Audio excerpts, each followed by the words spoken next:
Hello everyone, welcome to my channel Sonali lifestyle. অনেক দিন পর ভিডিও তোমাদের সাথে শেয়ার করলাম। গিয়েছিলাম আমি ঠাকুর পুকুরে। তো ঠাকুর পুকুরে কিছুটা আমি এগিয়ে গিয়েই দেখি চারিদিকে আলোয় আলোয়। ভাবলাম ওখানে কি হচ্ছে। আমার বন্ধু বললো চল একটু এগিয়ে গিয়ে দেখি। দেখি মেলা বসেছে খুব বড় করে। দেন মেলার ভেতরে ঢুকলাম, চারিদিকটা ঘুরলাম, খাবার খেলাম। খাবার খেতে খেতে চোখ গেল অন্যদিকে।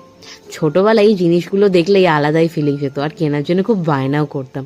দেন টুকিটাকি জিনিস কিনে আমরা মেলা থেকে বেরিয়ে গেছিলাম, যেহেতু আমরা ডমিনোসে যাবো বলে আর কিছু খাইনি মেলাতে।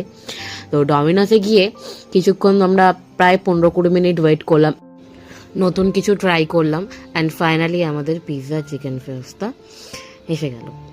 সো চিকেন ফিয়েস্তাটা খেতে খুবই সুন্দর ছিল, বাট আমার ওই ফ্রেন্ডটার খুব একটা ভালো লাগেনি। বাট তোমরা কিন্তু ট্রাই করতে পারো, তোমাদের কিন্তু বেশ ভালোই লাগবে। সো আজকের মতো ভিডিও এখানেই শেষ। দেখা হচ্ছে অন্য একটা ভিডিওতে।